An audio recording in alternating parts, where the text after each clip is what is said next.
আমরা যেটা 30 বছর আগে বলছি এটা বলতে হবে, আজকে হোক কালকে হোক। মানে হলো 5 ওয়াক্ত জামাত পড়ে বাকি সময় ঘুমানো না।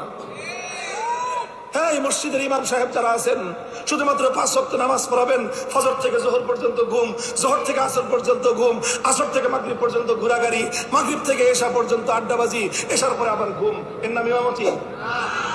এর নাম হলো ইমামতির চাকরি। কোন চাকরের জন্য ইমামতি করা জায়েজ নাই। আবার আমার শব্দটা খেয়াল করে শুনেন, যারা ইমামতির চাকরি করেন তাদের পিছনে নামাজ পড়াও জায়েজ নাই, তাদের ইমামতিও জায়েজ নাই। কারণ চাকরি করে যারা, সে চাকর। কোন চাকর মানে যাকে আপনি চাকর মনে করেন তার পিছনে আপনি ইমাম ইক্তেদা করলে নামাজ সহি হবে না। এই জন্য আপনাকে নামাজের শুরুতে ইক্তেদা করতে হয়। কি ইক্তেদাই তো বিহাজা চাকর। এনারা এখন এই কথাগুলা বলা শুরু করেছেন, যে চাকরের জন্য ইমামতি করা জায়েজ নাই।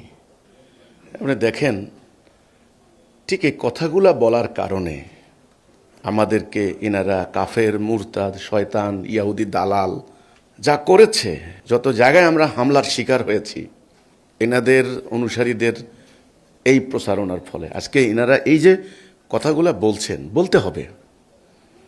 সত্য যদি আপনি আড়াল বেশি দিন করতে পারবেন না। আজকে এই যে মামনুল হক যে কথাটা বললেন যে চাকরের পিছনে নামাজ পড়া জায়েজ নাই, এই কথাটাই আমরা বলেছি। আমাদের ধর্ম ব্যবসার ফাঁদে বইটা পড়লে আপনি কিন্তু পরিষ্কার হয়ে যাবেন যে আমরা যে কথাটা বলেছি যে আল্লাহর দ্বীনের কোনো বিনিময় নেওয়া যায় না। মসজিদের যিনি ইমাম হবেন তিনি ইসলামী রাষ্ট্রের কর্মকর্তা, সম্মানিত ব্যক্তি। ইসলামী রাষ্ট্র ব্যবস্থা ছাড়া ইসলাম হয় না। এই জন্য নবী করিম সাল্লাল্লাহু আলাইহি ওয়াসাল্লাম আগে একটি মদিনার ছোট্ট একটা রাষ্ট্র ব্যবস্থা কায়েম করেছেন, যেটার কেন্দ্রবিন্দু ছিল মসজিদে নববী। এবং রাসূলুল্লাহর কোনো ইমাম জনগণের বেতনের, চাঁদার, টাকায়, করুণার, ভিক্ষার উপরে নির্ভরশীল ছিলেন না। হ্যাঁ, ওনার গভর্নররা, ওনার আমিররা বিভিন্ন জায়গায় দায়িত্ব পালন করেছেন, রাষ্ট্রের পক্ষ থেকে সম্মানীয় ভাতা পেয়েছেন, অন্যান্য কর্মকর্তাদের মতো করে সম্মান ইজ্জত নিয়ে। এই কথাটাই আমরা বলেছিলাম যে সেই জায়গায় আজকে ইসলামটা নাই। রাষ্ট্রীয় জীবনে ইসলাম প্রতিষ্ঠা না করলে এই ইসলাম হতে পারে না। কোরআনের প্রকৃত হুকুম আপনি, কোরআনের আইন আপনি বাস্তবায়ন করতে পারবেন না রাষ্ট্র ক্ষমতা ছাড়া।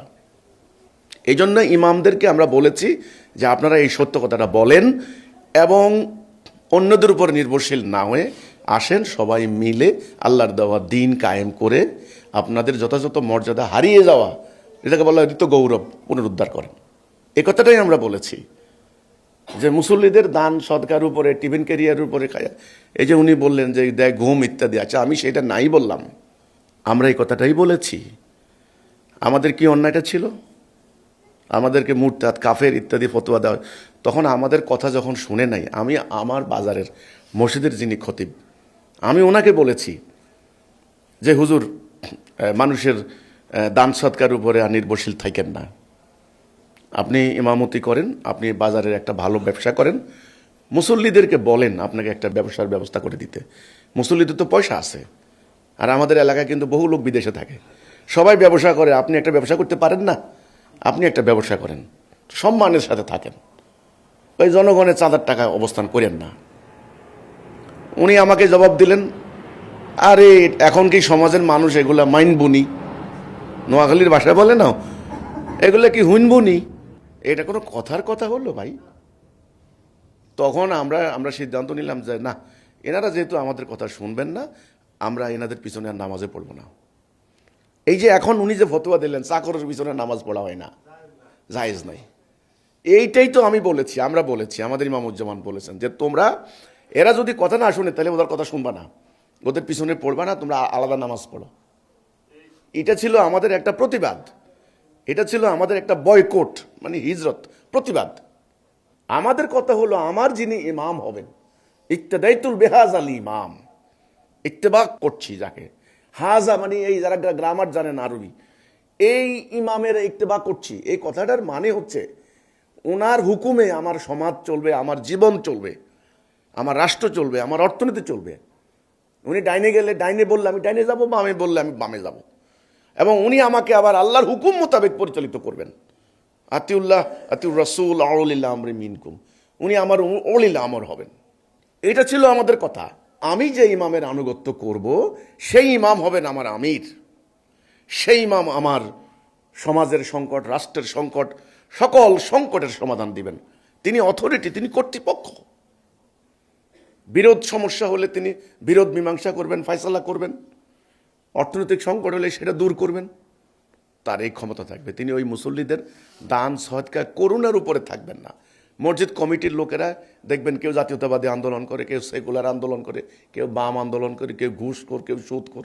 টাকা আছে, উনি মসজিদের বড় দানবীর, উনি কমিটি হয়ে গেছে ওনার।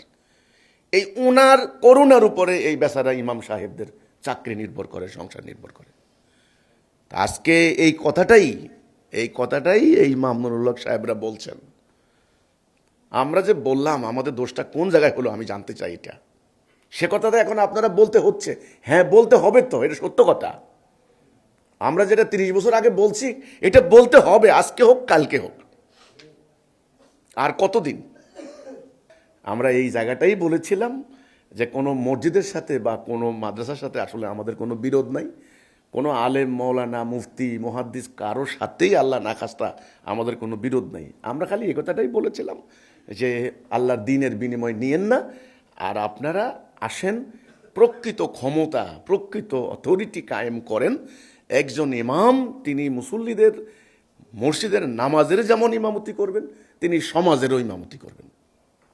সোজা কথা। ইমাম মানির নেতা, লিডার, এই কথাটাই আমরা বলেছি। এখন আপনি যদি সেই জায়গায় আসতে না পারেন তাহলে আমরা তো আপনার আনুগত্য করব না। এই মামুনুল হক সাহেব নিজেও বললেন চাকরের আনুগত্য হয় না। এই জন্যই তো আমরা বয়কট করেছি। বয়কট করে আমরা বলেছি যে এটা আমাদের প্রতিবাদ, যে তাহলে আমরা আপনার পিছনে নামাজ পড়ব না। যেদিন আপনি স্বাধীন ইমামতি করতে পারবেন, যেদিন আপনি সত্যিকার অর্থে আমাকে লিড দিতে পারবেন, আমাকে কমান্ড করতে পারবেন, সোজা কথা, সেদিন আমি আপনার আনুগত্য করব। তখন হবে একটা দায় তুলবে হাজাল ইমাম। আশা করি এখন মোহতারাম ওলামায়ে কেরাম বুঝতে পারছেন হিজবুত তাওহীদ সত্য কথা বলেছে। আমরা মিথ্যা কথা বলি নাই। আমাদের নামে যা রটানো হয়েছে, চালু করা হয়েছে, মিথ্যা, বানোয়াট বলতে হবে আজকে সবাইকে। আমি এই জন্য আজকে উনি যেভাবে কথা বলছেন এই জন্য ধন্যবাদ দিতে হচ্ছে আমাকে, ধন্যবাদ দিচ্ছি আমি। এভাবে আলেমরা কথা বলেন, রিজিকের ভয় করেন না। সবাই মিলে মসজিদে দাঁড়িয়ে, মাদ্রাসার দাঁড়িয়ে, যেখানে যে জায়গায় আসেন সবাই মিলে আসেন, একটা আওয়াজ তোলেন। আর দাসত্ব নয়, আর গোলামি নয়। আল্লাহর হুকুম চলবে, আল্লাহর বিধানে রাষ্ট্র চলবে। মুসল্লিদেরকে অনুপ্রাণিত করেন।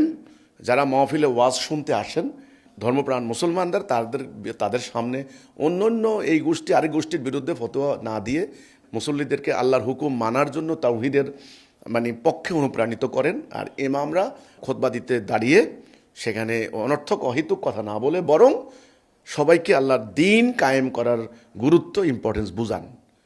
এটা হলো আমার কথা। তো এই জন্য আমি আহ্বান করব যে সবাই মিলে সত্য কথা বলেন। সত্য বলার সময় হয়েছে, আর গোপন রাখার কোনো সুযোগ নাই। আমরা এই কথাটাই বলেছি।